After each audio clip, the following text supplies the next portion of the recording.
Hello everyone, this video is about John Keats' famous poem The Eve of St. Agnes. इस video में मैंने इस poem से related summary characters, plots, important notes और quotation को discuss किया है। The eve of saint Ignis एक लॉन्ग नैरेटिव पोएम है जो कि जॉन किट्स के द्वारा 1819 में लिखा गया और ये पोएम 1820 में पब्लिश हुआ। जॉन किट्स एक फेमस रोमांटिक पोएट थे। उन्होंने बहुत सारे पोएम्स लिखे।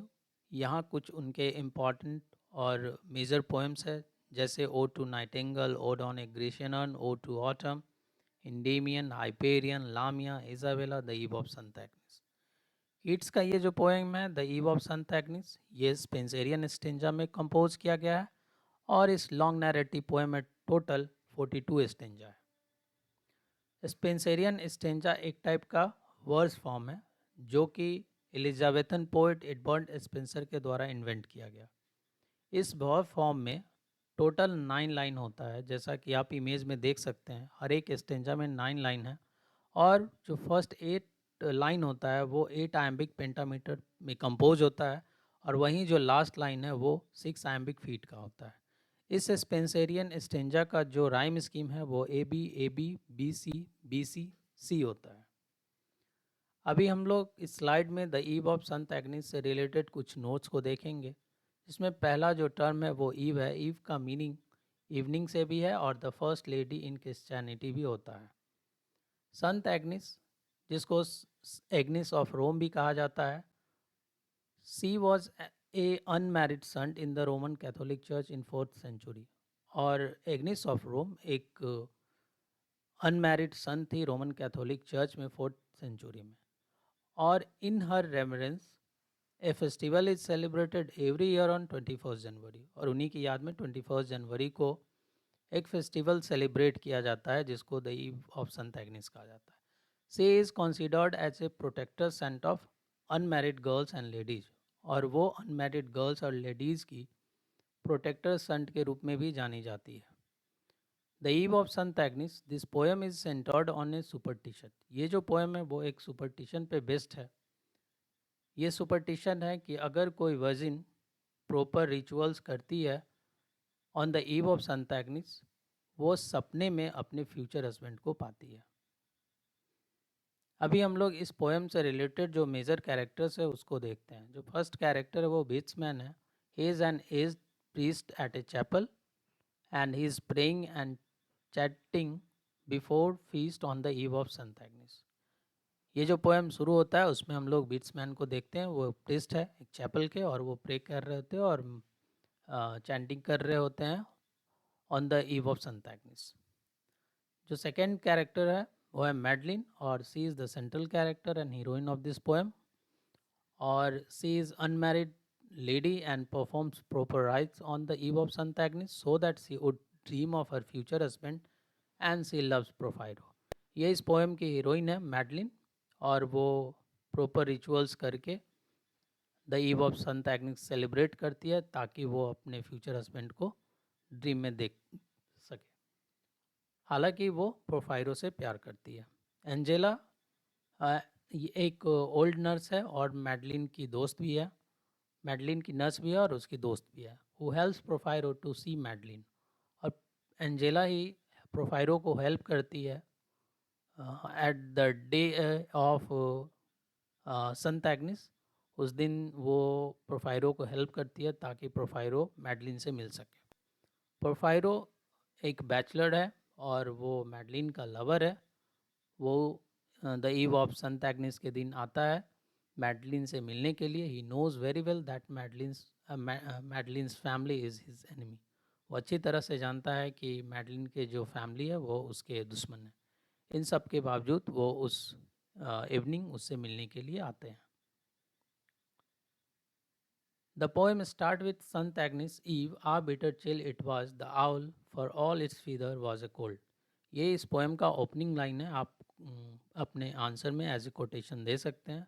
Wherein there are description of scenes and situation on the eve of Sant Agnes, it is too cold, owl hair limbs and the beatsmen are trembling in the cold, the priest is trembling while praying and chatting in a chapel near the castle। एक castle है और castle के बगल में ही chapel है जहाँ बिट्समैन पूजा कर रहे होते हैं जब पोएम शुरू होता है तो आप देखेंगे कि वो मतलब वेदर काफ़ी कूल है और वहाँ पे आउल हेयर लैम्प्स इन सब का डिस्क्रिप्शन है, वो कैसे ट्रेम्बल कर रहे हैं कोल्ड में और कैसे प्रिस्ट अपना प्रेयर कर रहे हैं. Madeline comes to perform the rituals as according to the religious belief so that she would see her future husband in her dream. और मैडलिन अपना रिचुअल्स को उस चैपल में पूरा करने आती है जो कि उसका बिलीफ है, ताकि वो अपने फ्यूचर हस्बैंड को देख सके. सी is supperless and has put on all the attire as according to the belief and custom. और वो उपवास करती है, साथ ही साथ वैसे ड्रेस पहनती है जो कि उस रिचुअल्स के हिसाब से हो और सारे जो भी बिलीफ और कस्टम है उसको वो निभाती है. सी प्रोसीड्स होमवर्ड और टुवर्ड्स हर कैसल. चैपल में वो अपना पूजा करके अपने अपने कैसल की ओर वो आगे निकलती है. There are many people like Madeline's family, knights, moves and many villainous figures watching Madeline. बहुत सारे वहाँ पे लोग हैं, जैसे कि मैडलिन के फैमिली के लोग हैं, नाइट्स है, मूर्स है और बहुत सारे विलेनियस फिगर भी वहाँ पे हैं और ये सब लोग मैडलिन को देख रहे होते हैं. Some of the moves and knights try to distract Madeline but it becomes useless, ignores them while praying. बहुत सारे मूर और नाइट मैडलिन को डिस्ट्रैक्ट करने का कोशिश करते हैं, उसके प्रेयर को डिस्ट्रैक्ट करने का कोशिश करते हैं, लेकिन सब बेकार हो जाता है. मैडलिन सबको इग्नोर करते हुए अपना जो प्रेयर है वो जारी रखती है. Madeline goes in to her chamber. Madeline prayer करके अपने चैम्बर में जाती है and she is performing all the rituals like she is supperless, lying on her bed, face upward, putting up lily white dress, not looking behind, not sideways, looking upward towards heaven, etc. So Madeline जो भी rituals है उसको पूरा करती है, जैसे कि वो सपरलेस है और अपने बेड पे फेस को ऊपर की ओर रखते हुए लेटी है और साथ ही साथ वो लिली वाइट ड्रेस पहनी हुई है. ना ही वो बिहाइंड देखती है ना ही साइडवेज, बस वो हेवन की तरफ ऊपर की ओर देख रही है. Meanwhile Porphyro enters and meets Angela who is Madeline's old nurse. उसी बीच में प्रोफायरो आता है और प्रोफायरो का जो मुलाकात है वो एंजेला से होता है, जो कि मैडलिन की ओल्ड नर्स है और उसकी फ्रेंड भी है. To see Porphyro, Angela request him to leave the place because his enemies are there. If they see him he will be killed on the holy day of the eve of Santa Agnes. जब Angela प्रोफायरो को देखती है तो वो डर जाती है और प्रोफायरो को मना करती है चले जाने के लिए, वहाँ नहीं रहने के लिए कैसल में, क्योंकि उस एंजेला को पता है कि अगर कोई भी देख लिया प्रोफायरो को उस कैसल में तो फिर वो वहाँ से ज़िंदा बच के नहीं जा सकता है और इस होली डे यानी the eve of saint Agnes के दिन उसका किलिंग भी हो सकता है. But Porphyro denies Angela to leave the place. At last, Sid guides and helps him in the way of Madeline's chamber. लेकिन प्रोफायरो मना करता है वहाँ से जाने, वो बिल्कुल जाना नहीं चाहता है और एंजेला फिर उसको सपोर्ट करती है और वो उसको गाइड करती है ताकि वो मैडलिन के चैम्बर तक पहुँच जाए. And hides him in a closet. और उसके चैम्बर में पहुँचाने के बाद उसको क्लोसेट में छिपा देती है. Later he comes out and see his beloved. बाद में जब सारे लोग सो जाते हैं उसके बाद प्रोफायरो क्लोसेट से बाहर निकलता है और अपनी बिलवेड को देखता है. It is full moonlight and midnight. Madeline is looking beautiful in that moonlight night and Porfirio just staring at her. As the time passes, he tries to awake her Madeline. When she gets up, she thinks that it is her dream because of Porfirio's presence in her chamber. Madeline को प्रोफायरो बस देखे जा रहा है और जैसे जैसे time बीतता है वो मैडलिन को जगाता है और जब मैडलिन अपने ड्रीम से बाहर आती है तो उसको हालांकि ये लगता रहता है कि वो अभी भी सपना देख रही है, क्योंकि उसके सामने प्रोफायरो उसके चैम्बर में रहता है. प्रोफायरो सिंग्स ए बैलेट ला बेला डेम सैंस मोसी. प्रोफायरो एक बैलेट गाता है जो कि किड्स का फेमस बैलेट है. To wake her.